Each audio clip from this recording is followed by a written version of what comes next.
Chairman তো আমাদের বসায় রাখছে 12টা থেকে 4টা পর্যন্ত, শুধু বলে চাল দিবে দিবে, অপেক্ষা করো, এই অপেক্ষা করো, দিবে দেবে বলতে বলতে 4টা বাজে এই দুর্ঘটনা ঘটে। এগুলো তো চেয়ারম্যানের গাফিলতি। বিজেপি কার্ডের চাল দিবে বা দিবে না বলে মানুষ গুলাকে এইভাবে পরিশোধে নিয়ে হয়রানি করা।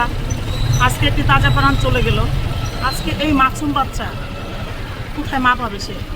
কারণ এই পরিষদে মেম্বার, চেয়ারম্যান, এদের কিছু লোকজন এদের গাফিলতির কারণে আজকে এই নাজেহাল।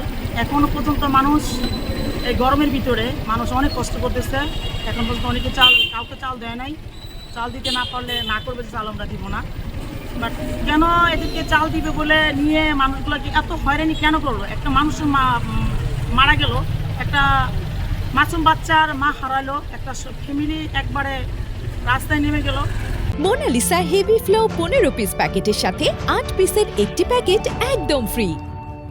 বিকাল 5:29 আমাদের দিঘিনালা উপজেলা স্বাস্থ্য কমপ্লেক্সের ইমার্জেন্সি বিভাগে আকলিমা আক্তার নামে একজন রোগী আনুমানিক 5:29 নিয়ে এসেছেন।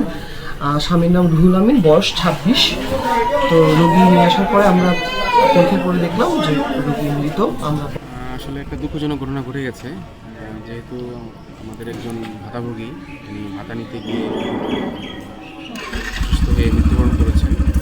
ডাক্তারের সাথে কথা বলে জানলাম উনি ফ্যামিলি হিস্ট্রি বললো, আগে থেকে একটু অসুস্থ ছিলেন। এখানে ডাক্তার যা বললেন ধারণা করছেন আর কি কার্ডিয়াক ফেলিওর। তো আমরা আমাদের উপজেলা প্রশাসনের পক্ষ থেকে 20,000 টাকা দাফন কাপড়ের জন্য আমরা প্রদান করেছি।